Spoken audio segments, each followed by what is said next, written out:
She's one of the best voices for reason, conservatism, small government, families, faith, and America in America. Ladies and gentlemen, Dana Loesch!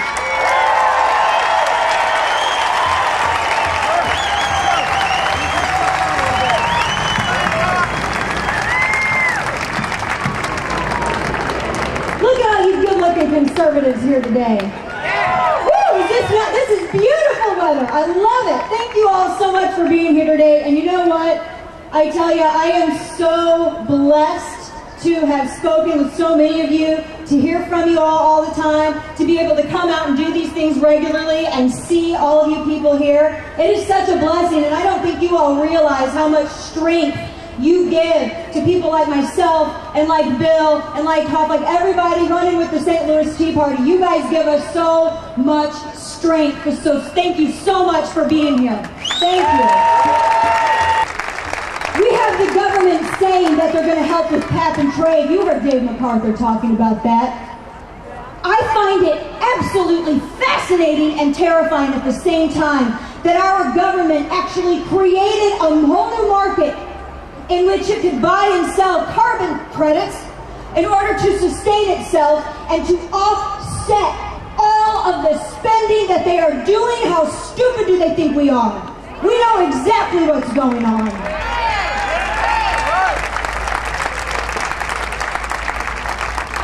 We have leaders here in St. Louis like Claire McCaskill and Russ Carnahan. Exactly. Claire McCaskill is a rubber stamp for this administration. She says she's reading the health care bill. We'll see. What do they think is going to happen here in Missouri if they push this through? You know, 84% of our electricity is made in coal plants. What's going to happen to that when cap and trade goes through? That's the government trying to help. The government trying to help is going to mean the loss of an industry here in Missouri. It's going to mean more and more people out of jobs. It's going to mean more and more children that are seeing their parents stressed out because we have people in office who do not understand Economics 101. This is a simple thing. The government says, oh, health care is a right. This is why people like me and people like Bill Hennessy and people like Dave MacArthur and Gina Loudon and everyone else are saying, you know what, rights don't come from man. Right. They don't come from men. Men didn't create rights. And I know that it prickles the weak constitutions of some when I say that rights came from God. God gives us these rights, and the reason that men cannot take them away is because they did not grant them.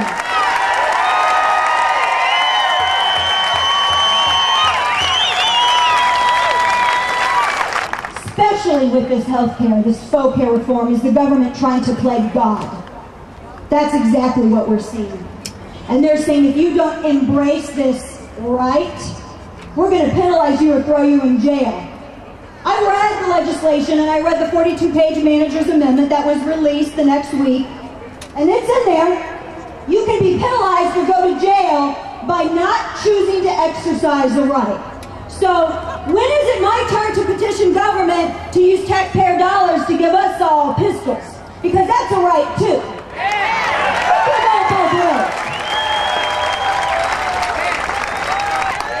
The government says, well, hey, we're from the government, we're here to help.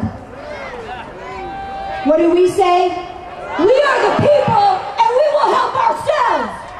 Thank you all so much. God bless you for being here. Thank you.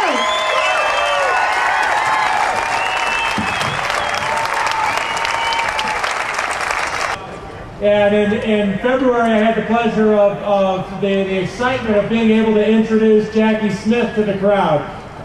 Today, I get to introduce someone who's inspired the entire country in a way that it's just amazing that this young man picked up a video camera, walked into Acorn offices across the country, and brought down that ridiculous criminal empire.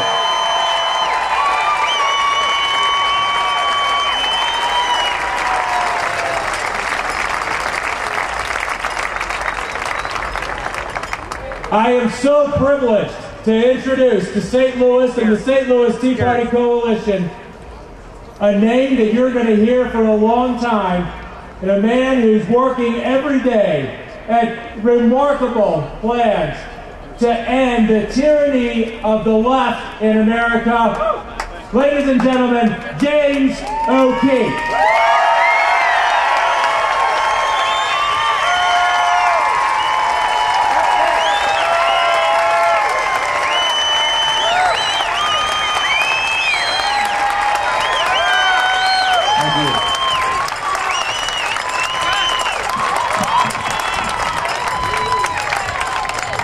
Pimps and hoes.